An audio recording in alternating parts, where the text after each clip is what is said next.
အားလုံးပဲမင်္ဂလာပါရှင်ကျွန်မဒီချိန်အဖြိုးဖြစ်ပါပထမဗီဒီယိုမှာဆိုလို့ရှိရင်ကျောင်းသားကျောင်းသူတွေကို thinking skill သင်ကြားပေးဖို့အတွက်အရေးကြီးပါတယ်ဘာကြောင့်သူတို့ကို thinking skill သင်ကြားပေးဖို့အရေးကြီးလဲဆိုတဲ့အချက်နဲ့ပတ်သက်ပြီးတော့ကျမတို့ဆွေးနွေးနေကြတာဖြစ်ပါတယ်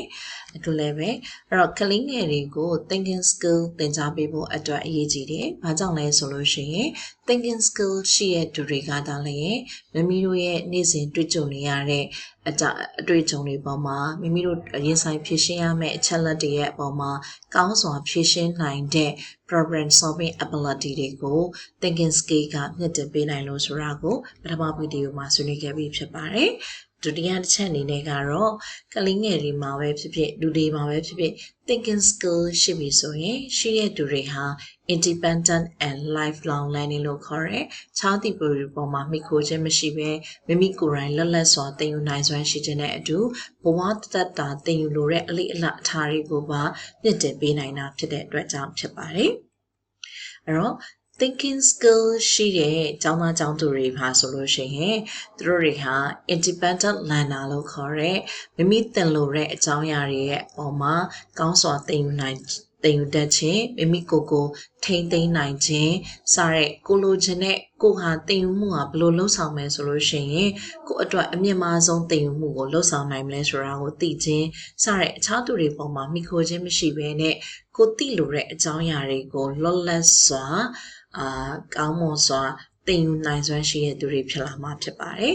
ဒီလိုမျိုး independent learner ဖြစ်လာရခြင်းဟာဘာကြောင့်လဲဆိုလို့ရှိရင်သူ့မှာရှိနေတဲ့ habit of mind ကြောင့်ပဲဖြစ်ပါတယ် habit of mind ကို2008ခုနှစ်မှာ Gaster နဲ့ Kallitz ကဘာလို့ပြောခဲ့လဲဆိုရင်လူတစ်ယောက်ဟာသူတွေ့ကြုံရမယ့်အတွေ့အကြုံတွေကိုပြန်လဲတုံ့ပြန်တဲ့အခါမှာဘလို့တုံ့ပြန်ရမလဲတုံ့ပြန်ရမလဲဆိုတာနဲ့ပတ်သက်ပြီးတော့သူ့ရဲ့တွေးခေါ်မှုပုံစံနဲ့သူ့ရဲ့ behavior ပင်ကိုယ်စရိုက်တွေကိုhabit of mind လို့ခေါ်ပါတယ်ဒီ habit of mind ရဲ့သဘောတဘာဝတွေမှာဆိုလို့ရှိရင်တွေ့ကြုံရတဲ့အခက်အခဲတွေကိုဇွဲရှိစွာနဲ့လှုပ်ဆောင်နိုင်ခြင်းနောက်တစ်ခါကိုကလိုက်ရောညီထွေပေါ့နော်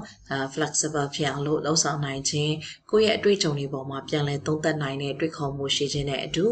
ကိုယ့်ရဲ့ thinking တွေးခေါ်မှုပုံစံတွေဟာဘယ်ပေါ်မှာအခြေခံလဲဘယ်လိုမျိုးနဲ့ဆက်ဆက်ပြီးတော့တွေးခေါ်နိုင်ဘယ်အကြောင်းအရာတွေပေါ်မှာကိုယ့်ရဲ့တွေးခေါ်မှုတွေဟာရှိနေသလဲပြီးတဲ့အခါမှာဒီတွေးခေါ်မှုတွေရနေပြီးတော့ဘယ်ကိုဥတည်နေသလဲဆိုတာနဲ့ပတ်သက်ပြီး thinking about thinking မိမိရဲ့တွေးခေါ်မှုမိမိသိနားလည်ခြင်းဆိုတဲ့စွမ်းရည်တွေပါဝင်မှာဖြစ်ပါတယ်thinking skill တိုးတက်နေတဲ့ရှိနေတဲ့ကလေးပေါ့နော်အဲ့လိုကျောင်းသားလေးတွေကိုကျမတို့ဟိုမှာ project တစ်ခုclimate change နဲ့ပတ်သက်တဲ့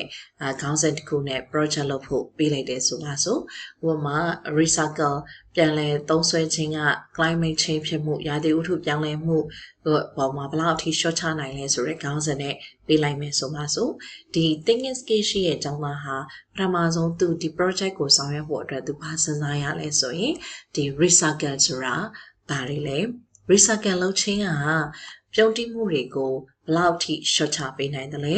ဘယ်လိုရှော့ချပေးနိုင်တယ်လဲလေထုညဉ့်ညမ်းမှုတွေကိုရော recycle လုပ်ခြင်းကဘယ်လိုရှော့ချပေးနိုင်တယ်လဲဘာကြောင့်ရှော့ချပေးနိုင်တယ်လဲဒီကဘာကြီးပူနွေးမှုကိုဖြစ်ပေါ်စေနိုင်တဲ့chlorofluoro ကဲ့သို့သောဓာတ်ငွေ့တွေထုတ်လွှတ်ခြင်းကိုရောရှော့ချပေးနိုင်တယ်ဘယ်လိုနည်းနဲ့ရှော့ချပေးနိုင်လဲဘာကြောင့်ရှော့ချပေးနိုင်လဲဆိုတဲ့အချက်ကိုသူသိအောင်ပထမဆုံးသိအောင်လေ့လာဖို့လိုပါတယ်ဒါကိုကလေးကသူဒါတွေကိုသိအောင်လေ့လာရတော့မယ်ဆိုလို့ရှိရင်သူဒီဒါတွေနဲ့ပတ်သက်တဲ့စာအုပ်တွေကိုဖတ်ရတယ်ဒါတွေဒီ climate change တွေ recycle ဖြစ်မှုက climate change ကိုဘယ်လိုသက်ရောက်စေတာတွေ recycle လုပ်ခြင်းက environment ကိုဘယ်လောက်ထိအကျိုးသက်ရောက်မှုရှိစေတာတွေစတဲ့အကြောင်းအရာတွေကိုပြသတဲ့ဗီဒီယိုတွေကိုသူကြည့်ဖို့လိုပါတယ်။ဒါအပြင်သူတက်ပို့ပြီးတော့သိတဲ့သူတွေသို့မဟုတ်အခြားသူတွေရဲ့အမြင်တွေကိုသိနေဖို့အတွက်လည်းဒီလိုမျိုး climate change တွေ recycle ဖြစ်မှုတွေနဲ့ချိတ်ဆက်ပြီးတော့ဆက်ဆက်ပြီးတော့လူတွေနဲ့သူဟာအခြားသူတွေနဲ့ discuss ဆွေးနွေးဖို့လည်းလိုအပ်ပါတယ်။ဒီလိုမျိုးလှုပ်ဆောင်ခြင်းကနေမှတစ်ဆင့်သူဟာ information တွေကိုရယူပြီးတဲ့အခါမှာတော့သူဟာ recycle ပစ္စည်းတွေလုပ်လို့ရတဲ့ဘာတွေကို recycle ပစ္စည်းအနေနဲ့ recycle လုပ်မဲ့ပစ္စည်းဖြစ်သူသတ်မှတ်ဖို့လိုတယ်ပေါ့နော်အဲ့ဒီကမှာ paper တွေဥပမာအဖြစ်ဆိုရင်ဒီ pen ပလင်းတွေဒီကော်ဘူးတွေနဲ့နောက်တစ်ခါဒီလိုမျိုးတက်တူနဲ့သူလုပ်တဲ့ငါဒီဘူးတွေပေါ့နော်ဘူးတန်ဘူးတွေအဲ့ဒီအရာတွေကနေမှတစ်ဆင့်အဲ့ဒါတွေကို recycle ပြုလုပ်လို့ရတယ်ဆိုတော့သူသတ်မှတ်ဖို့သတ်မှတ်ကြတယ်ပေါ့သတ်မှတ်ပြီးတဲ့အခါကျလို့ရှိရင်သူဟာသူရဲ့ဒီရရှိထားတဲ့ knowledge တွေကိုတကယ်ချင်းတွေကို sharing လုပ်မယ်ပြီးရင်အဲ့တကယ်ချင်းတွေကိုပါဝင်လာအောင်စီယုံပြီးအဲ့တကယ်ချင်းတွေနဲ့အတူအကောင်းဆုံးသောဒီပေါ့နော် recycle လုပ်ခြင်းကိုအားလုံးပါဝင်လာအောင်ဘလို့နည်းလမ်းတွေနဲ့ငါတို့ပညာပေးအစီအစဉ်တွေလုပ်မယ်ဘလို့အကောင့်ထည့်ဖို့မယ်ဆိုတာကိုသူဟာစီယုံပြီးတော့သူ့ရဲ့ project ကိုသူဟာ account ထည့်ဖို့ဆောင်ရွက်ကြရတာဖြစ်ပါတယ်ဒီဖြစ်စဉ်တွေကိုသူလှုပ်ဆောင်တာဥပမာအနေနဲ့ပေါ့နော်ဒီလိုမျိုးလှုပ်ဆောင်ရတဲ့ independent learner လေးတွေဟာ learner လေးတွေလုံဆောင်နိုင်ဖို့ဆိုရင်သူ့မှာအမှန်တကယ် habit on mind ရှိနေဖို့လိုတယ်ဒီ habit on mind ရှိမှသာလျှင်မိမိရဲ့သင်ယူခြင်းကိုမိမိကိုယ်တိုင်တက်ကြစွာဆောင်ရွက်နိုင်တယ်စာသင်ခန်းရဲ့ပြပမှာလည်းမိမိသိလိုတဲ့ချက်လက်တွေကိုရရှိအောင်စူးစမ်းနိုင်တယ်ဇွဲရှိစွာနဲ့ဆောင်ရွက်နိုင်ပြီးတော့အခြားသူတွေနဲ့လည်းပဲတကယ်ကိုစင်ပြေစွာပူးပေါင်းဆောင်ရွက်နိုင်ခြင်းဆိုတဲ့ habit on mind အလေးထားရရှိနေဖို့လိုအပ်ပါတယ်ဒီလိုမျိုးရှိနေရခြင်းဟာလည်းပဲ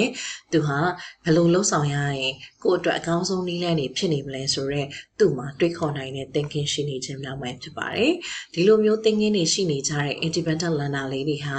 ကျမတို့လူသားတစ်ယောက်ဆိုလို့ရှိရင်မွေးဖွားတည်ရနေပြီးတော့တည်ဆုံးသည့်အထိကိုယ့်ဘဝမှာအကောင်းဆုံးလူသားတစ်ယောက်ဖြစ်ဖို့အကောင်းဆုံးရှင်သန်ခြင်းဖြစ်ဖို့အတွက်အမြဲတမ်းသင်ယူလေ့လာနေကြရတဲ့အခါကျရင်ကိုယ့်ရဲ့ဘဝတသက်တာမှာကိုယ်ဘယ်လိုမျိုးအထီးအောင်ဆုံးသင်ယူမလဲကိုယ့်ဘဝအတွက်ဘယ် knowledge တွေဟာအရေးကြီးဆုံးဖြစ်မလဲဒီ knowledge တွေဒီအသိပညာတွေဒီ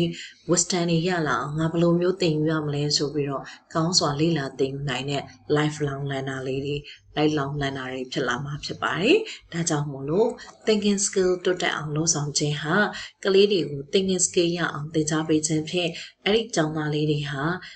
ခြားသူတွေပေါ်မှာမိခိုခြင်းမရှိဘဲနဲ့မိမိကိုယ်တိုင်ကောင်းစွာသင်ယူနိုင်တဲ့မိခိုသင်စွာနဲ့သင်ယူတတ်ပြီးတော့ဘဝတသက်တာသင်ယူခြင်းကိုကောင်းစွာလုပ်ဆောင်နိုင်မှာဖြစ်ပါတယ်။ဒါကြောင့် thinking skill သင်ကြားခြင်းသည် independent and lifelong learning ကိုအများကြီးထောက်ကူဖြစ်စေတယ်ဆိုတာကိုဆွေးနွေးရင်းနဲ့နောက်ချက်တွေကိုတော့နောက်ဗီဒီယိုလေးမှာဆက်လက်ဆွေးနွေးသွားမှာဖြစ်ပါတယ်ရှင်။အားလုံးကိုကျေးဇူးတင်ပါတယ်ရှင်။